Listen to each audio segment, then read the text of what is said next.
eu gostaria de compartilhar com vocês uma palavra que estou intitulando Determinação para Vencer. Determinação para vencer. A realidade é que o Life Group é um retrato do seu líder. O Life Group é um retrato do seu líder. O Life Group nunca vai ser melhor e nem pior, no certo sentido, do que o seu líder.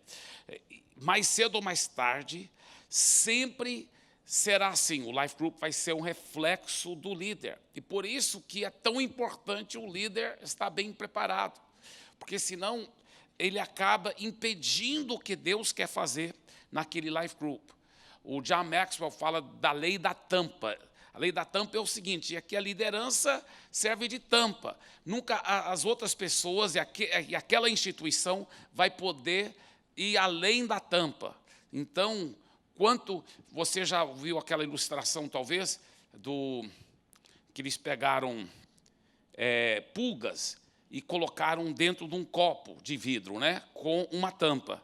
Aí as pulgas ficaram pulando e batendo na tampa.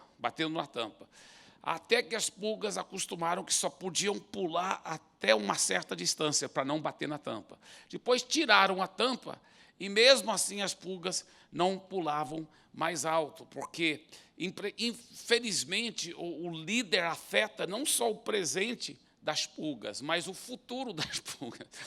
Até a perspectiva das pulgas poderem um dia saltarem mais alto vai ser limitado por uma mentalidade de pequenez se o líder servir de tampa. E é muito sério isso, é muito, muito sério. O John Maxwell conta uma história de uma rede de hotéis, que, aliás, um cara que era contratado pelos donos das redes de hotéis, e as redes de hotéis estavam em falência, todas falindo, e o cara era contratado, ele chegava lá, e dentro de pouco tempo, ele revertia a situação. Aqueles hotéis começavam a gerar muito lucro. E ele foi contratado por várias redes que estavam em falência. Parece que várias ele ajudou, todas realmente começarem a ter sucesso. E perguntaram para ele, qual o seu segredo? O que você faz? Ele falou, a primeira coisa que eu faço, eu entro e mando demitir todos os gerentes dos hotéis. Todos. O cara falou, é mesmo? Ele falou, é óbvio, porque se o hotel está um fracasso, não está prosperando, a liderança do hotel que está fazendo tudo errado, então tem que demitir. Por quê? Por causa da famosa lei da tampa. Claro que nós, no reino de Deus, e até muitas instituições não cristãs, mas que entendem esses princípios profundos, melhor ainda é você poder mudar a mentalidade e treinar o líder para ele realmente mudar de nível e ele se tornar uma pessoa realmente mais expansiva, mais vitoriosa. E um dos segredos para qualquer líder poder se tornar mais vitorioso, para ele mudar de nível, de um nível baixo para um nível superior, para o life group dele entrar numa outra dimensão de sucesso, para o life group dele entrar numa outra dimensão de sucesso. Um dos grandes segredos para isso é a determinação para vencer. A determinação para vencer. Aí sim, ele vai poder superar a lei da tampa, tá certo? Provérbios 28, versículo 2, diz o seguinte, os pecados de uma nação fazem mudar sempre os seus governantes, mas a ordem se mantém com o líder sábio e sensato. Na Bíblia, a mensagem, esse mesmo versículo diz o seguinte, quando o país está um caos, todos têm um plano de ação, mas para resolver as coisas é necessário um líder de visão. Um líder de visão. É necessário um líder de visão. Na realidade, toda vez que Deus quis fazer algo aqui na terra, ele escolheu um homem ou uma mulher. Sempre Deus escolheu ou um homem ou uma mulher. Quando ele quis libertar Israel do Egito, ele escolheu Moisés. Quando ele quis um mover profético para confrontar os deuses falsos de Baal e Asterá, ele escolheu Elias. Quando ele precisava realmente de uma pessoa para libertar Israel dos seus inimigos, ele escolheu a Débora. Sempre Deus escolhe um homem, uma mulher, com visão, para realmente ter aquela determinação de vencer e alcançar grandes vitórias. Isso é um fato. E é interessante que quando a pessoa vai ser muito usada por Deus, todas elas, até no mundo secular isso é verdade, sobre os que têm sucesso a longo prazo, elas têm uma determinação de vencer. Uma determinação de vencer.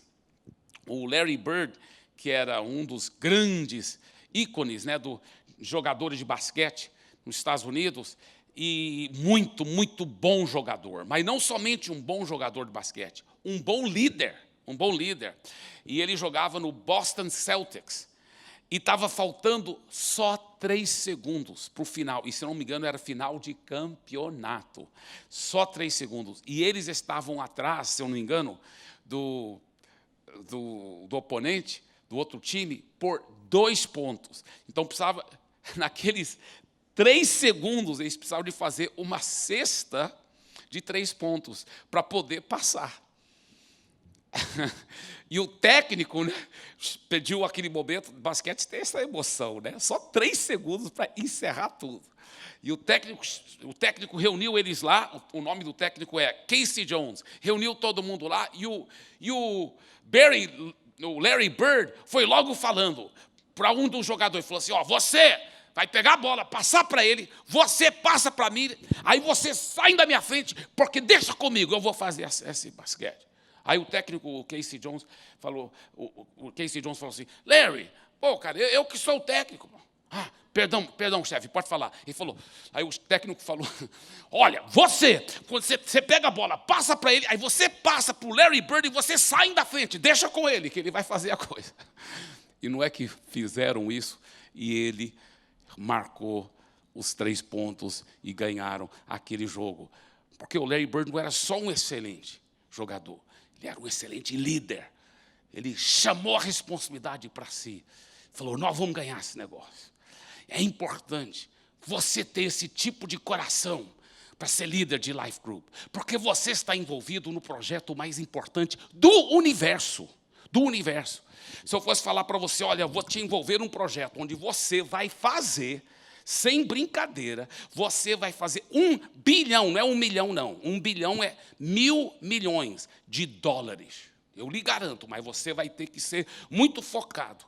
Você ia falar, uau, 1 bilhão de dólares. Meu irmão, o que eu estou te oferecendo é infinitamente superior e mais importante. É de ganhar vidas e cuidar bem delas, fazer discípulos das nações. É o projeto mais importante que existe no universo. No universo. Os anjos estão prestando atenção, os serafins, os querubins, porque esse é o projeto mais importante. E precisa de líderes que têm uma determinação para vencer. Determinação para vencer. Esses líderes sempre aparecem em épocas difíceis. Eles acabam brilhando e se demonstrando a vitória, porque eles têm essa determinação de vencer. Um dos exemplos é o meu xará, né, o Abraham Lincoln, meu nome. Eu acho que vocês sabem, Abe é apelido para Abraão. E o meu pai me colocou esse nome por 2 razões. Uma pelo Abraão da Bíblia, que é o pai da fé, pai de muitas nações, né? O pai da fé. Meu pai colocou esse nome Abraão em mim, pensando em Abraão da Bíblia, e eu fico feliz por isso. E outra razão que meu pai disse para mim, que ele colocou esse nome em mim, foi por causa de Abraham Lincoln, que de longe, vez após vez, dos maiores historiadores, eles sempre colocam o Abraham Lincoln como, de longe, o presidente mais importante, o melhor presidente da história dos Estados Unidos. E muitos colocam ele até como um dos maiores líderes da civilização moderna. Por quê? Porque quando os Estados Unidos estavam no seu pior momento, uma guerra civil, acabando consigo mesmo, o Abraham Lincoln se levantou e demonstrou qualidades que ninguém imaginava que ele tinha para mudar aquele cenário e tornar os Estados Unidos de uma forma tão poderosa, e fizeram o alicerce para essa potência que até hoje é essa nação. Então, o Abraham Lincoln realmente foi um grande, grande líder. Na realidade, o Abraham Lincoln, ele, apesar de ter uma certa criação até muito boa, assim, mas ele depois, de adulto, ele envolveu um pouco no espiritualismo, algumas coisas, porque ele não estava entendendo muito bem. Mas depois ele foi explicado muito claro o Evangelho. E ele entregou a vida para Jesus. Ele teve um encontro profundo com Deus, nasceu de novo. E o Abraham Lincoln, ao ser presidente dos Estados Unidos, é um fato. Ele ocupava mais tempo, quando ele estava no gabinete dele, mais tempo de joelhos do que na poltrona da escrivaninha dele. E realmente isso é um fato histórico. Ele realmente ficava mais tempo de joelho do que na cadeira, na poltrona. E sempre tinha a Bíblia lá, em cima da escrivaninha, porque ele colocava realmente a palavra de Deus em primeiro lugar. Winston Churchill foi um dos outros maiores líderes da recente história moderna da humanidade. Ele que ajudou a ser um dos caras principais para garantir a vitória dos aliados contra os nazistas. E Winston Churchill disse o seguinte: qual é o nosso alvo? Vitória. Vitória, custe o que custar. Vitória, somente a vitória é aceitável. A despeito do terror, não importa quão difícil que seja a estrada, e nem o tempo que temos que preservar, e o preço que temos que pagar, porque sem a vitória não sobreviveremos. É muito forte. Muitos líderes da Europa, era só o nazismo se aproximar, ameaçar, e já levantavam a bandeira branca e se renderam, muitos. Mas Inglaterra foi diferente. Inglaterra falou: nós não vamos ceder. Por quê? Porque tinha um líder determinado a vencer. E o nome dele era Winston Churchill. Winston Churchill. Agora, pensa bem, não é gostoso, quando você está no colégio, você está no colégio, não é gostoso você participar de um time que vence toda hora? Um time que toda hora está vencendo? É muito gostoso isso, né? É muito gostoso você participar de um time vencedor. O Joe Namath disse: quando você ganha, nada dói. Nada dói. Mas quando você perde, tudo dói, né? Tudo dói. Segundo Reis, capítulo 4, versículo 27 a 33, diz o seguinte: chegando ela, está falando da mulher sunamita, né, ao homem de Deus, ao monte, abraçou-lhe os pés.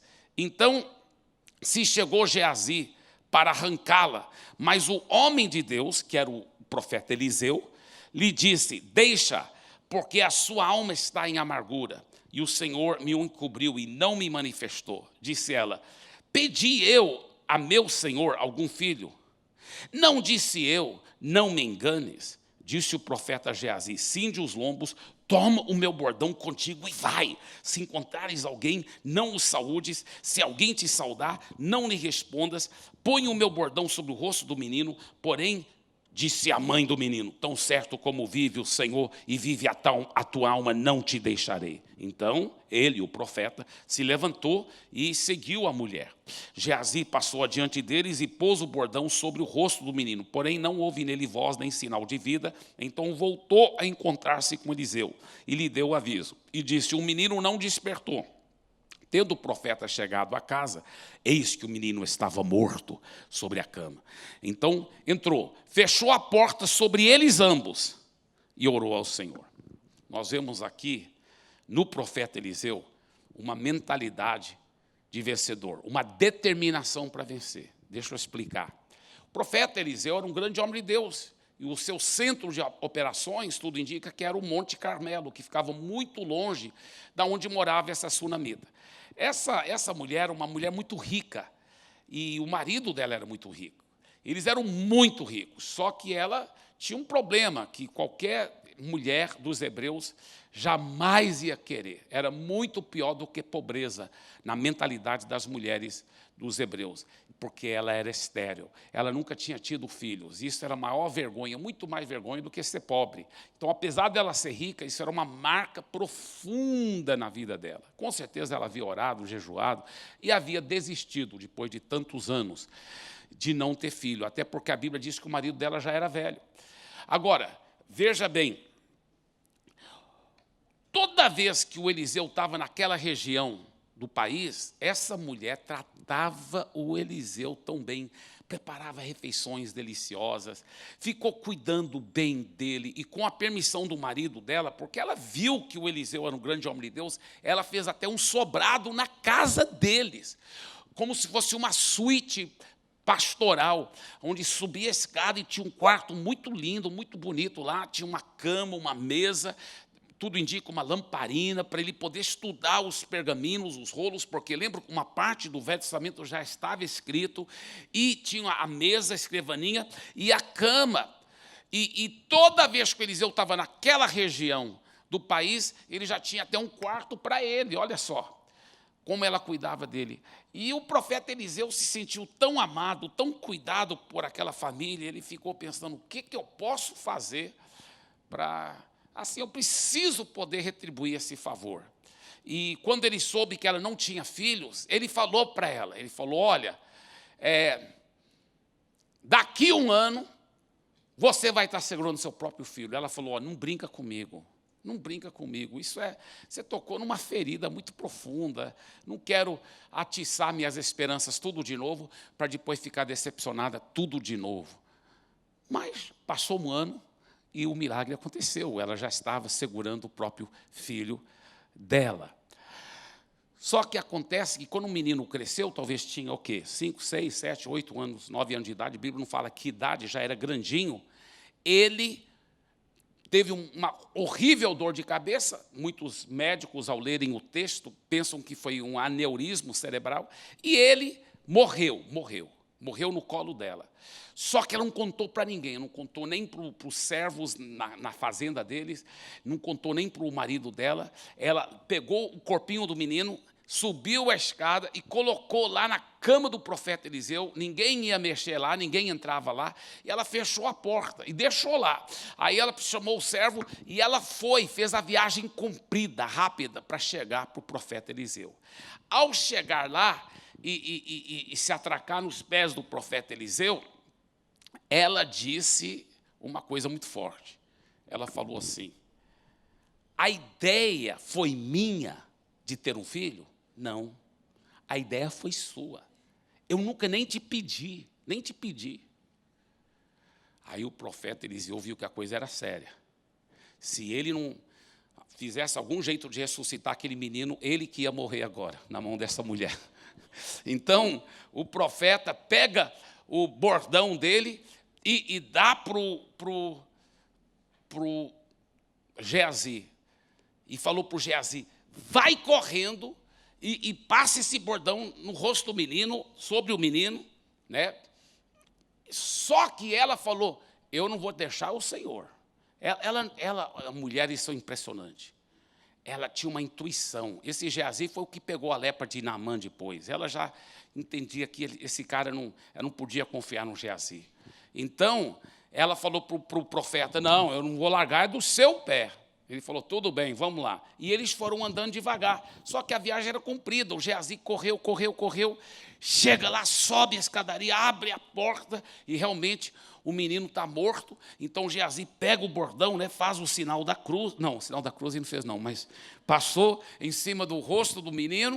O menino não ressuscitou, fecha a porta, vai correndo, encontra com o profeta e a mulher vindo a caminho. E ele entrega de volta o cajado do profeta e ele diz para o profeta, olha, o menino não ressuscitou.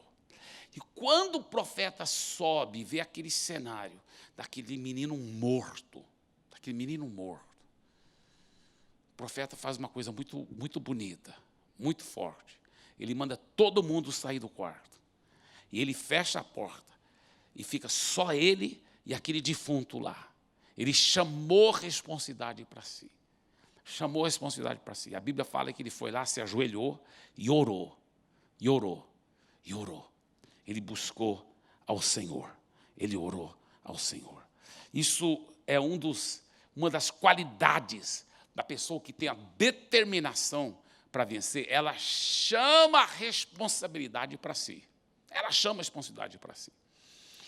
O Jim Collins, que fez um estudo muito profundo nas grandes empresas que tiveram sucesso e só ficaram crescendo, contrastando com as grandes empresas que explodiram, tiveram enorme sucesso, às vezes até bilhões de dólares, mas depois implodiram. E ele estudou os líderes dessas duas empresas para entender por que algumas foram realmente, permanentemente top, e outras foram assim.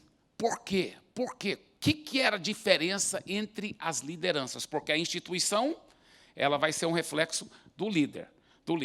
Então, qual é a diferença entre esses dois tipos de líder? E ele descobriu que esses daqui, dessas empresas que explodiam em crescimento, mas depois faliam, eles não eram tão humildes, não eram tão quebrantados. Olha, isso é o Jim Collins, que nem era convertido na época, quando ele fez esse grande estudo. Escreveu o livro From Good to Great, um dos maiores livros sobre o estudo de empresas bem-sucedidas na história do mundo. E veja bem, os líderes dessas empresas que continuaram explodindo, esses líderes eram muito humildes, muito humildes. Dizendo o Jim Collins, ele usa a ilustração muito interessante do espelho e da janela. E o Jim Collins disse o seguinte, que vai tudo depender como a pessoa olha para o espelho e como ela olha pela janela. Ele disse que os líderes que não foram sucesso a longo prazo, eles, ao serem perguntados, né, no auge do sucesso deles, estavam fazendo, às vezes, bilhões de dólares às suas empresas. Qual a razão do seu sucesso? Eles sempre olhavam para o espelho. Eles sempre falavam, olha, é porque eu sou assim, é porque eu sou esse tipo de líder, é porque eu faço isso e faço aquilo, eu preciso ser bem honesto. A razão do sucesso é esse cara que eu estou vendo no espelho nesse momento. Então, veja bem, esses caras também tinham tido momentos de fracasso. Aí, quando foram entrevistados, qual a razão do seu fracasso? Eles recusavam olhar no espelho. Eles sempre olhavam pela janela. Não, é porque teve aqui uma equipe que me traiu, ou porque teve pessoas que puxaram o meu tapete, ou porque o mercado não favoreceu, teve uma crise muito grande, ou por causa disso, ou por causa daquilo. Vamos comparar isso com o líder de Life Group. Quando, de repente, o Life Group não está crescendo, não está rompendo, não está multiplicando, o que ele faz? Não, ele sempre procura uma desculpa, olha pela janela, olha para culpar os outros, ou ele chama a responsabilidade para si. Ele chama a responsabilidade para si. Aí ele falou que os líderes de sucesso permanente, esses outros, ele falou que era justamente o inverso. Justamente o inverso. Quando alguém perguntava a eles qual a razão do seu sucesso, eles recusavam olhar no espelho. Recusavam. Simplesmente não olhavam no espelho. Eles sempre olhavam pela janela. Não, é a minha família que me apoia, minha esposa, minha equipe, eu tenho a melhor equipe do mundo. Eu tenho, olha, tudo favoreceu, os ventos foram a nosso favor, a economia e tal. Sempre eles olhavam pela janela. E até quando as pessoas instigavam e falavam, não, mas você fez alguma coisa. Não foi por causa de mim, não. Não foi. Foi por causa dessa equipe, foi por causa daquilo outro. Eles recusavam olhar no espelho. Olha só que coisa bonita, que lição para nós. Que lição para nós. E os líderes de grande sucesso, quando alguém falava assim, mas teve uma falha aí. Sua empresa, aquele ano lá, olha, ela teve uma queda feia. Eles falavam, é verdade. Aí eles recusavam olhar pela janela. Eles não olhavam pela janela. Eles sempre olhavam para o espelho. Eles falavam, não, mas aquela queda lá, a culpa foi toda minha.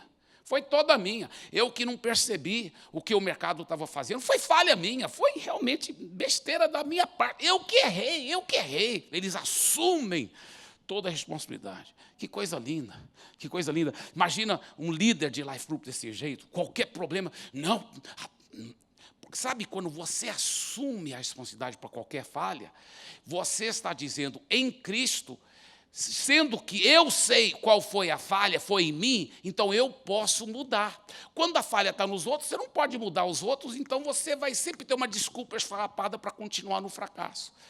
Agora, quando você assume a responsabilidade, a falha está em mim, mas em Cristo eu vou mudar e eu vou dar a volta por cima e nós vamos vencer. É a determinação para vencer, a determinação para vencer. Segunda qualidade dos que têm a determinação para vencer, primeira, chama toda a responsabilidade para si. A segunda, não aceite a derrota e o fracasso como opção.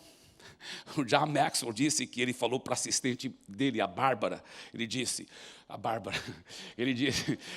para a Bárbara, né, porque ele tinha dado alguma tarefa para ela e ela voltou depois e falou, eu não consegui fazer. Ele falou, olha o que o John Maxwell disse para ela, ele disse, nunca diz não consigo para mim de novo, nunca.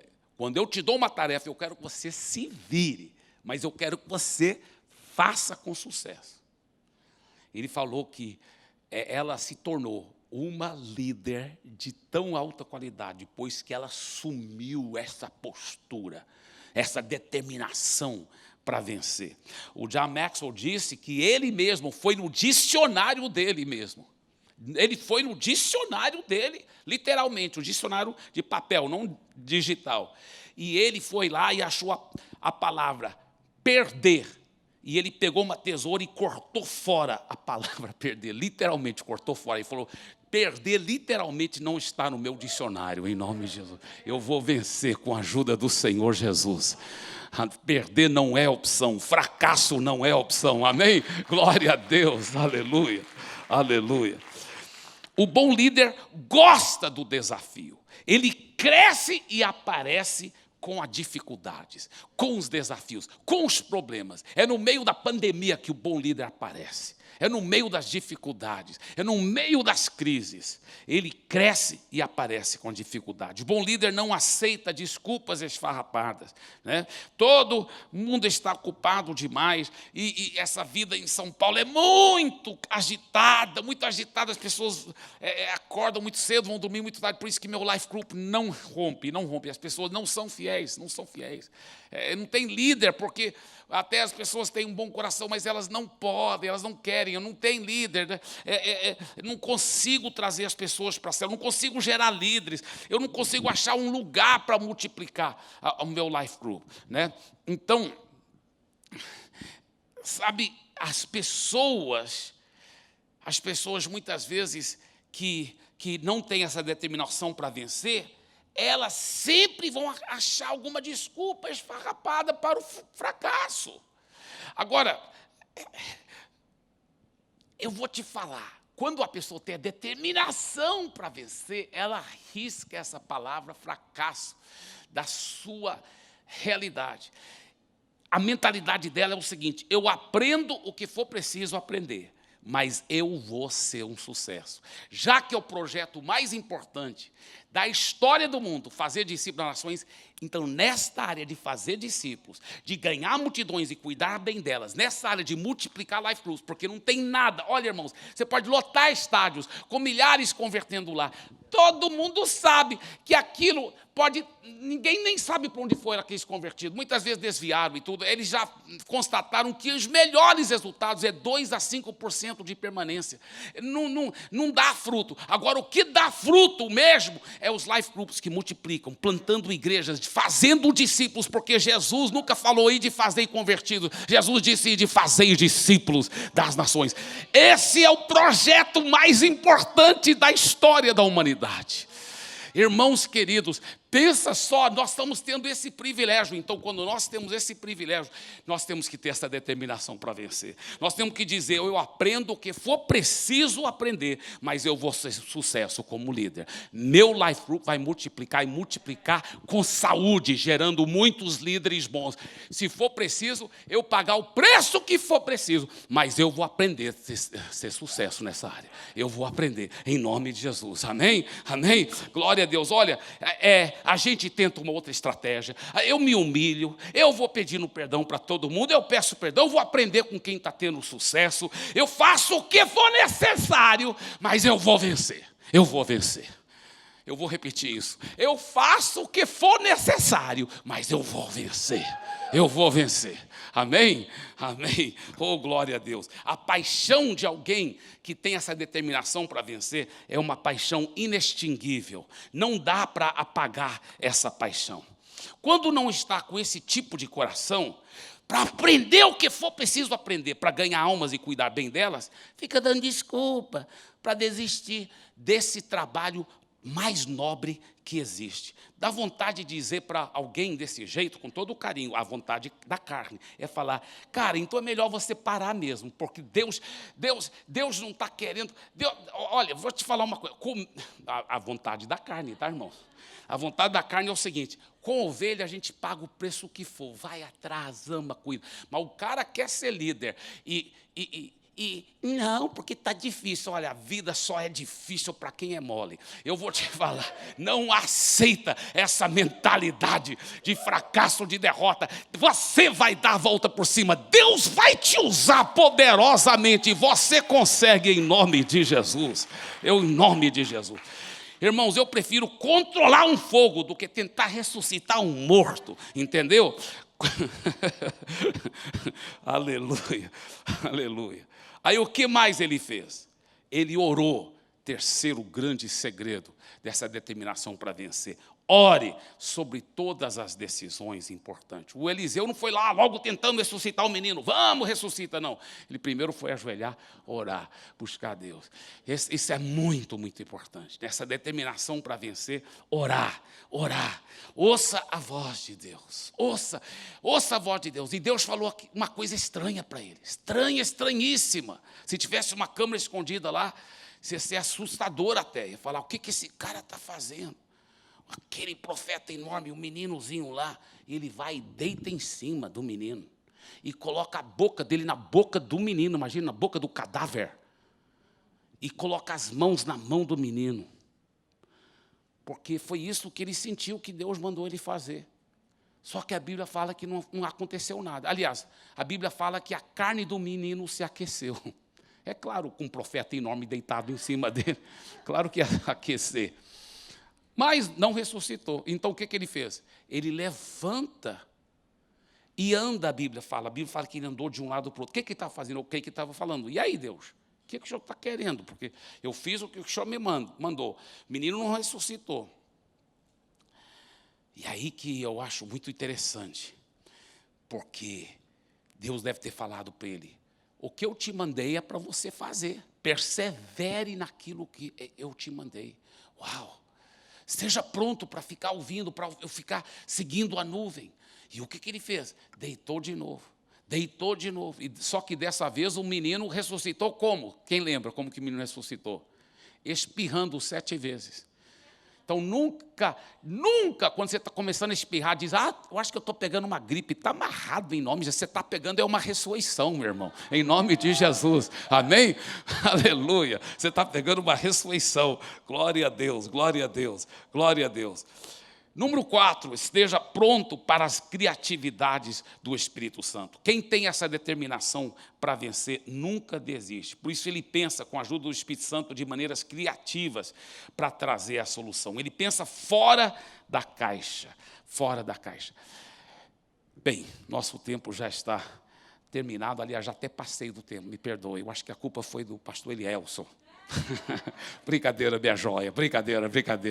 Te amo, você é demais. Eu estou olhando pela janela, me perdoe, você tem toda a razão. A culpa é toda minha, irmãos, a culpa é toda minha. Amém. Eu só estava testando para saber se você entendeu bem a mensagem. Amém. Amém. Mas, gente, não é gostoso a gente saber e ter essa determinação para vencer.